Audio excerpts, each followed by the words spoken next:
Hi everyone, welcome to the Knitting Turnpike.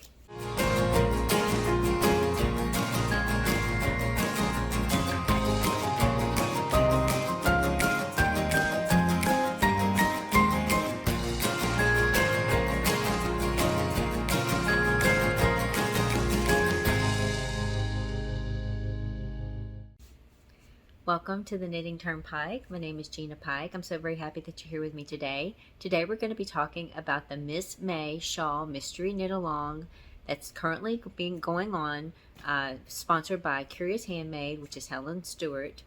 If you guys have been following me for a while, you guys know that I'm participating in this, and there are about 40 of you guys in the Knitting Turnpike family that are knitting this with me. There are about over 900 people knitting this on Ravelry. So it's a kind of a big mystery shawl knit along to celebrate May Morris. Now, who is May Morris? May Morris is the daughter of William and Jane Morris, who was one of the biggest leaders of the arts and crafts movement. She was 23 when she was put in charge of the embroidery division of her father's company, which was called Morris and Company, and it was affectionately known as a firm. Her family deeply valued the art of handiwork and specifically the hand embroidery that required so much skill and labor. When she was 23, she took responsibility for all new designs as well as executing the larger, more complex commissions such as wall hangings, altar cloths, and tapestries. Her designs followed the arts and crafts aesthetic, using stylized natural forms, flowing lines, and influences from medieval art, and they used directional stitches to add texture and give an impression of movement.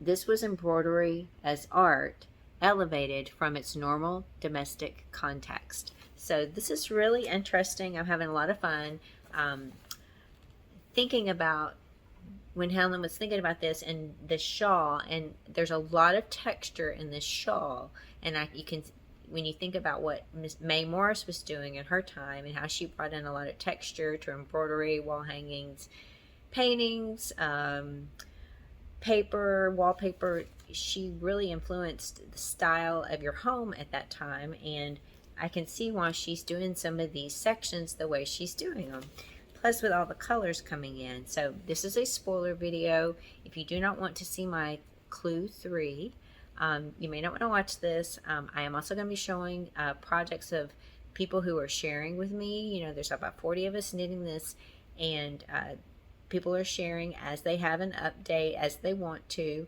This mystery knit along is going to be running till the end of August, just like Helen is running hers. And at the end of August, we'll have a giveaway for those who participated here in this side mystery knit along with me. So it's not too late to join us. If you want to join us, this is the end of June. There are 2 more clues. There's a 4th clue coming out this week, and the 5th clue will come out, like, I think July the 5th. So then you'll have all of July and all of August to finish this up. So you could easily start now and finish up in time to participate in the giveaway and the prize giveaway that we're having, giveaway show that we're going to have at the end of August. So if that's something that you might be interested in, email me. My email's in the description box below. I need to just see your yarns to get started, and I need to see a shawl start to enter you in the giveaway. If you do finish your shawl and send me a finished picture of it, you will be entered in twice to the giveaway. The people that are participating in the giveaway are the people that are actively participating in this make along with me. So if you want to do that, we would love to have you join us. If you're interested in all of the details, I have like a getting started video that talks about how you can pick your colors. This is a 4-color shawl, but you can easily make it in 1 color, and we have quite a few people here making it in 1 color, and it looks beautiful in 1 color, and it looks great in 4 colors as well. There are also some people making it in a gradient, using a gradient scheme. So there's all kinds of different ways you could do this shawl. You could use yarns for this shawl. And I think they're all going to be really, really beautiful. And I think when you see these projects I'm going to share with you, you will get some inspiration from that. So let's talk a little bit about clue 3.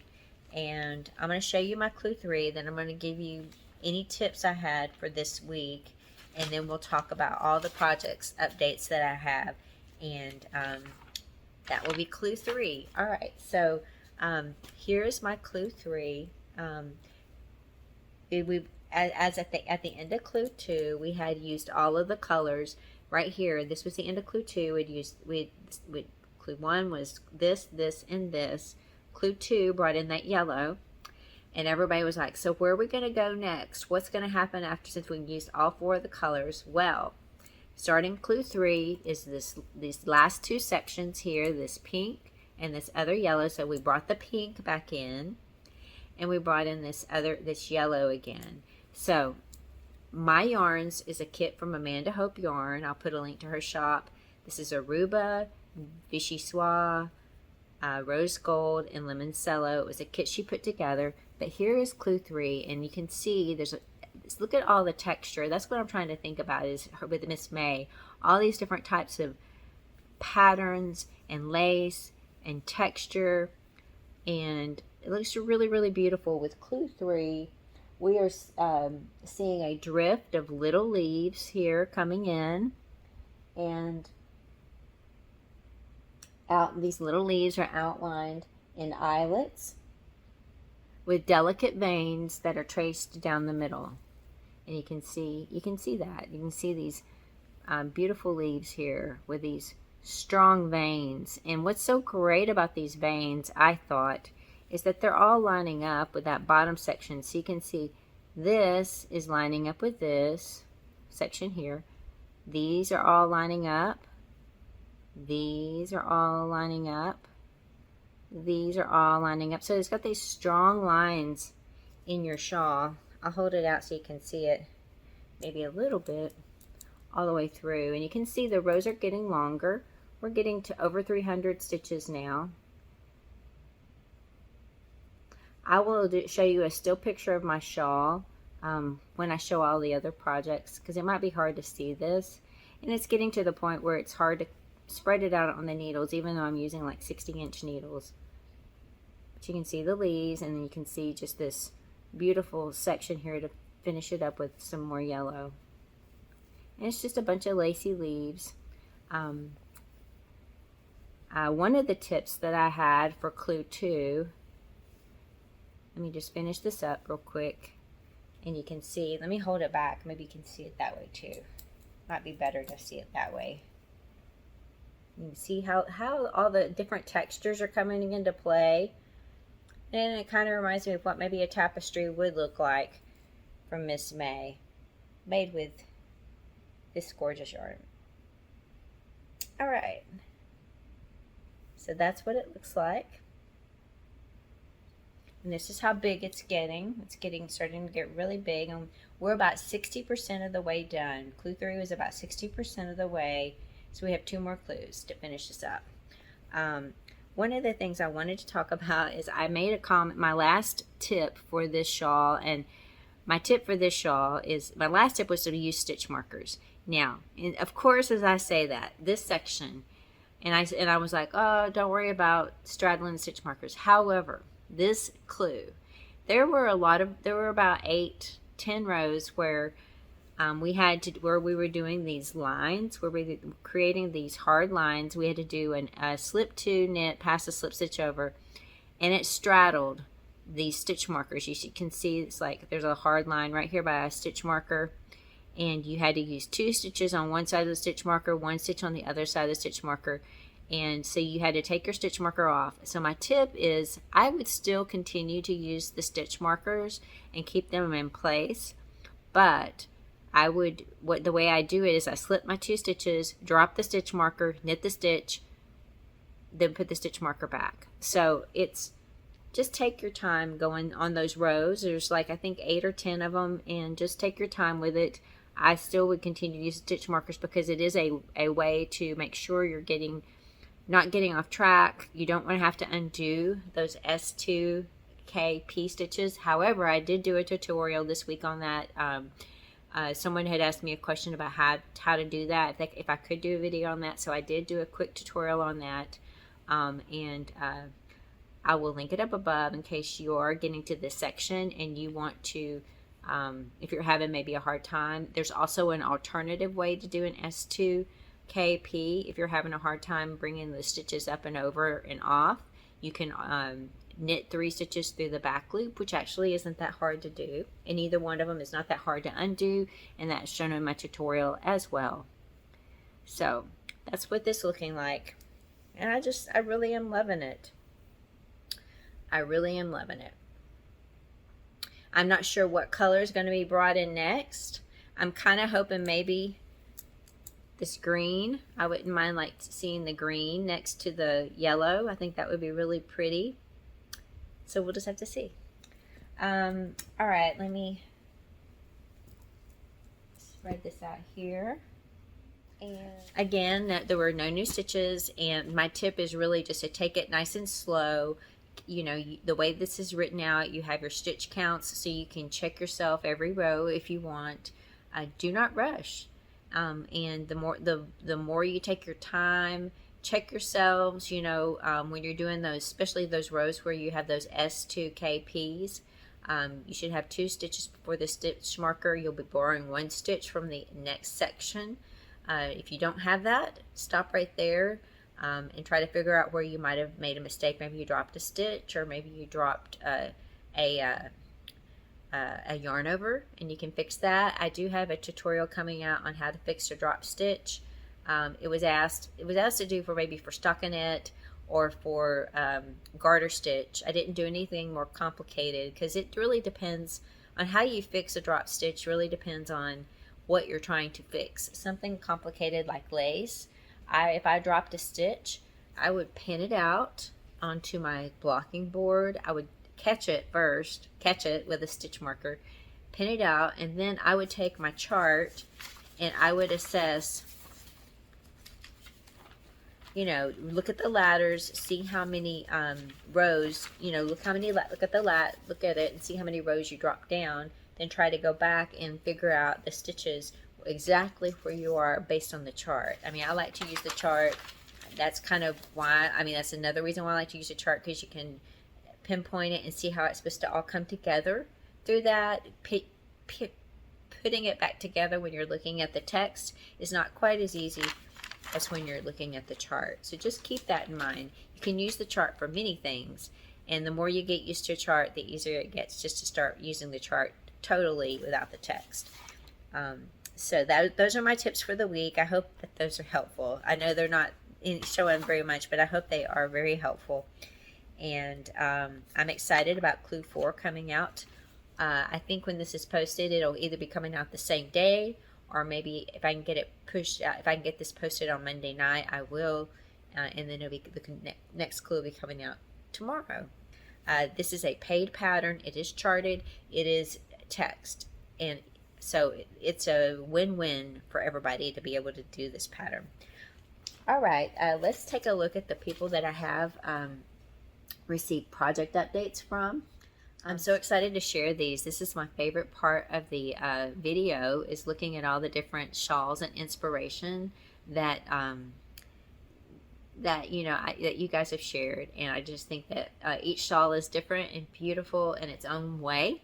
And I appreciate everybody sharing their projects with us. So let's go ahead and get into it. The first update I have is from Barb of the Naughty Yarnies. She is using a Filatura de Crossa Goelo yarn. I can never say that, but it's a like kind of a green, shades of green. Here's her Clue 2 that she sent me earlier in the week, and then she also sent me Clue 3 a few days ago as well. So she's all caught up. And look how beautiful this is in a single color. Thank you so much, Barb. I just love your shawl. So pretty. I want to do a single color shawl now, for sure. The next person to send us an update is Dimitra Tzamtzis. And Dimitra is doing an Advent fade set. And here is her Clue 2. You can see she faded some of the mini skeins together, and then she's bringing in a darker blue now. And you can see a close-up of her knitting here. It looks really, Really beautiful. You can see how even though it's a little variegated, it doesn't compete with the cabling of the lace and the pattern. It looks really nice. The next person to share with us is Joyce Swensson, Yarn Motivated, and Joyce has 5 colors of yarn from, I believe, from Yarnbee, Hobby Lobby yarn, and we have been trying to figure out if she's going to use that dark color. Well, she told me this is her clue 3, and for these leaves, she brought in, she didn't finish clue 3, so there's one little section still missing at the bottom, but she said since this was leaves, she found this dark green, blue-green yarn in her stash, and it spoke to her, so she brought it in. I think it looks gorgeous, and it is reminiscent of leaves, so it's perfect. So thank you, Joyce, for sharing that with us. It looks amazing. And it's so nice to be able to use some of your scraps on some of these sections too, which is really, really fun. The next person to share with us is Katie Bear. Katie is, this is her clue 3. Isn't that beautiful? I love, you can really see the leaves popping in that clue 3 section. And then of course she's got that film, that framed by that variegation yarn for her color 4. Isn't that pretty? Looks really beautiful. Thank you, Katia, for sharing that with us. So pretty. The next person to share with us is Mary Haen. I hope I said that correctly. This is her clue 1. Mary is using a Hobie Dark Shadows yarn that is a yellow. It's a yellow gradient, but framed with a black at the bottom, black on the edges. So pretty. This is a beautiful bright yellow yarn, and look how in these one color shawls, look at how the pattern is able to really shine in these gradient yarns. Isn't that really beautiful? That's such a pretty yellow. Thank you, Mary, for sharing that with us. The next person to share with us is me. Here is a picture of my finished clue 3 spread out, so maybe you can see a little bit better instead of me scrunching it in my hands. The next person to share with us is Perry Walden. This is her clue 1. She has some beautiful colors here. She has like a blue and a mint green and a paler blue, and this is for her clue 1. And then for clue 2, you can see she brought in a beautiful bright pink. Now for her yarns, this is Emma's Practically Perfect Sock Yarn, and Ice Baby is the green. Malabrigo's Sock Yarn and Polo Morn, which is the gray. And then Alice Purple, which is that's a purple at the center. And then the pink is Colorwork by Tote Lemaine, Samba Pink. Isn't that beautiful? The next person to share with us is Scary Spider. She is, we're seeing her, this is her clue 2, and her 4 color shawl. It's looking so beautiful, bringing that yellow back in. I think she said that she was going to mix up her colors a little bit more, so she wasn't necessarily going to, that 3rd color would have been her rust color, but I think she said she was going to mix it up a little bit, so I love that. Looks really, really beautiful. The next person to share with us is Treebeard's Home, and we're so happy to have you here knitting this with us. She is showing us her yarns here. She's going to be using Yarnbee Authentic Sock. This is 100% merino fingering weight yarn from Hobby Lobby, and she's using Spa as one of her colors and dark denim. And I must say, I have seen a few 2-color shawls in Ravelry, and they look really beautiful. The subtle shifts back and forth look really great, so I'm excited to see this. This is our first 2-color shawl that we have here, so thank you for sharing that with us and for being here and inspiring us to do something maybe even different than what is recommended. I love that. The next person to share with us is Wendy Cutler. Now Wendy is a test knitter for Helen Stewart, so she has already finished these. Her shawls are finished, but she's sharing her clues with us. She knitted a 4-color shawl, which is gorgeous. You can see she is also changing up her color order a little bit. That she mentioned that she's using a darker green for that, instead of that light, that kind of green that was her 3rd color. She's using a darker green, and then again that beautiful pink yarn that she has there right underneath that for a pop of pink again. Isn't that gorgeous? And then this is her single color.